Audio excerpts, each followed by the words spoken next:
मैं सीधी फाइट करता हूँ आतंकवादियों से और अपराधियों से।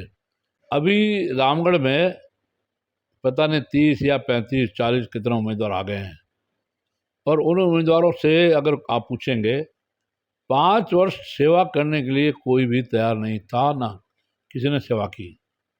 और अब अचानक जैसे बरसात होती है तो कई तरह के कुकुर मोते और कई तरह की घास उग जाती है।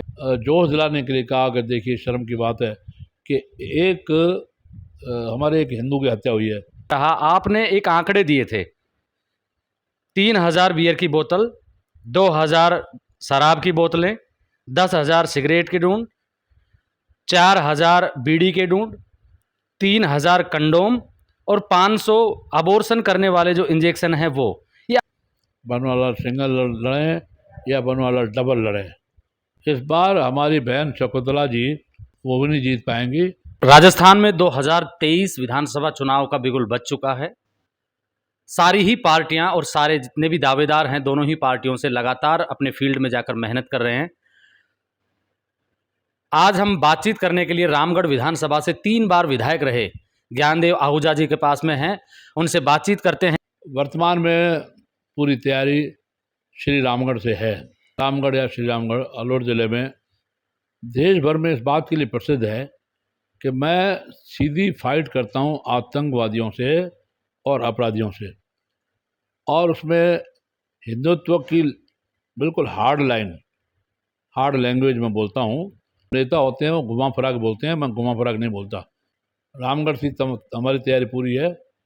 अभी रामगढ़ में पता नहीं 30 या 35 40 कितने उम्मीदवार आ गए हैं। जैसे बरसात होती है तो कई तरह के कुकुर मोते और कई तरह की घास उग जाती है।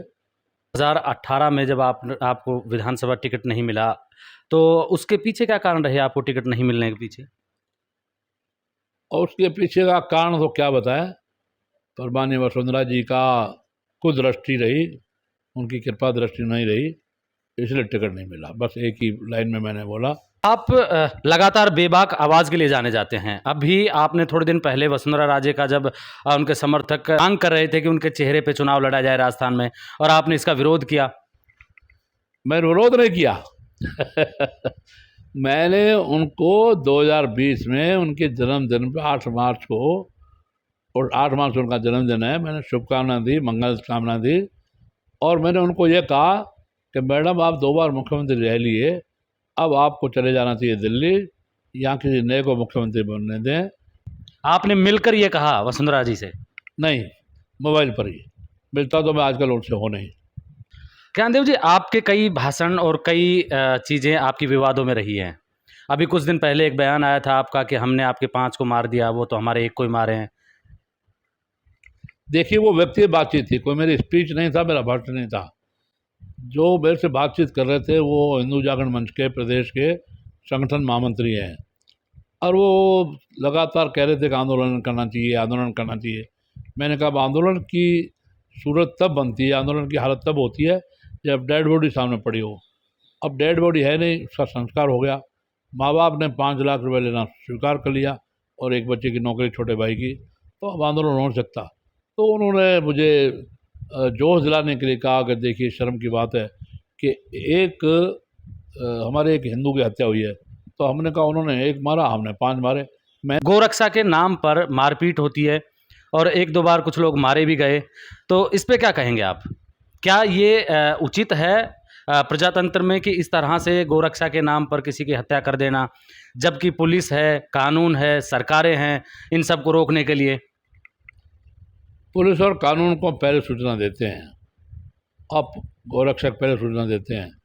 कहीं कहीं वारदात हो जाती है, और वो जब गौ तस्करी करने वाले पत्थर फेंकते हैं गाड़ियों से और रिवॉल्वर पिस्टल से अवैध रूप से गोलियां चलाते हैं, तो ऐसी मुठभेड़ें हो जाती हैं, और उन मुठभेड़ों में हत्या करना यह कोई उद्देश्य नहीं होता गोरक्षकों का। स्वाभाविक रूप से कहीं मारपीट झगड़े में कोई मर जाता है तो संदेह का लाभ मिलता है। भारत माता की जय।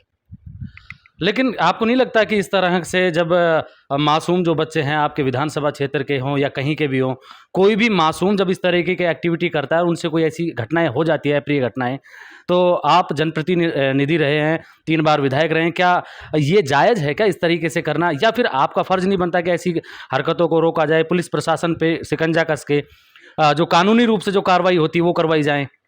ऐसा है, जायज़ और नाजायज़ का निर्णय आप और हम नहीं कर सकते। ये तो जो नेचुरल कोर्स में स्वाभाविक रूप से हो जाता है वो हो जाता है। आपने अपने बयान में अभी थोड़ी देर पहले कहा कि आप कट्टर हिंदूवादी राजनीति करते हैं। ये कट्टर का मतलब क्या होता है? हिंदुत्व का मतलब जो सनातन धर्म को नहीं जानता, जो हिंदू धर्म की ठीक से व्याख्या नहीं कर सकता, वो सिर्फ अधकचरी बातें करता है। कट्टर होना ये है कि अपने धर्म पर के लिए मरें और जिएं। जेएनयू में एक विवाद हुआ था, देशद्रोह के नारों के आरोप लगे थे। उस दौरान आपका एक बयान बड़ा पॉपुलर हुआ, देश भर की मीडिया में छाया रहा। आपने एक आंकड़े दिए थे, 3000 बियर की बोतल, 2000 शराब की बोतलें, 10,000 सिगरेट के ढूंढ, 4000 बीड़ी के ढूंढ, 3000 कंडोम और 500 अबॉर्शन करने वाले जो इंजेक्शन है वो। ये आंकड़ा आपके पास में कहाँ से आया था सर? यह अखबारों में भी आता रहता है और आपके मोबाइल में यूट्यूब का भी आंकड़े आते रहते हैं। और वहाँ सफाई कर्मचारियों ने जो आंकड़े दिए इंटरव्यू देने वालों को, जो आपका यूट्यूब, जैसे आप मेरा इंटरव्यू ले रहे हैं वैसे इंटरव्यू हुए, वहाँ पर सफाई कर्मचारियों ने जो आंकड़े दिए उस आधार पर वो आंकड़े बने।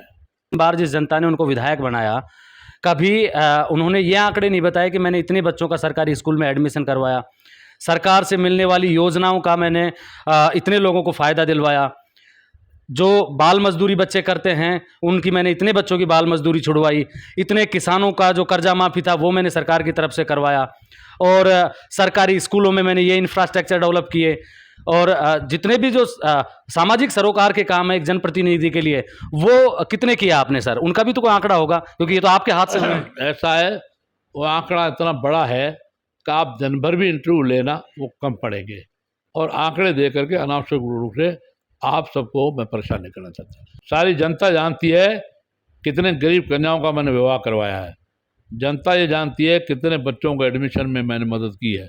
कितने का वो आंकड़ा अगर कहीं वो आंकड़ा इसलिए नहीं दूंगा कि मैं जनता पर कोई एहसान नहीं करता। कोई भी काम में, पुलिस के काम हो, प्रशासन का काम हो, हॉस्पिटल में भर्ती के काम हो, हॉस्पिटल में लोगों को मदद करने के काम हो, या गरीब कन्याओं को विवाह हो, इसका आंकड़ा आप लेना चाहेंगे मैं नहीं दूंगा। इसलिए नहीं दूंगा कि जनता जानती है, इसलिए मेरे को जिताती है। एक बार चुनना बड़ा आसान है, एक बार चुना जाना बड़ा आसान है, लेकिन बार बार चुना जाना, और एक बार 400 वोट से रहा मैं, तो बार बार चुना जाना बड़ा मुश्किल है। फिर कास्ट फैक्टर का कोई वोट नहीं, और उसके बाद भी मैं लगातार जीता। लोग जातिवाद पे चुनाव लड़ते हैं, मैंने जातिवाद से आप धर्म के ऊपर चुनाव लड़ते हैं। वहाँ रामगढ़ बटा हुआ है एच और एम में, सीधा सीधा हिंदू और मुसलमान में सीधा बटा हुआ है।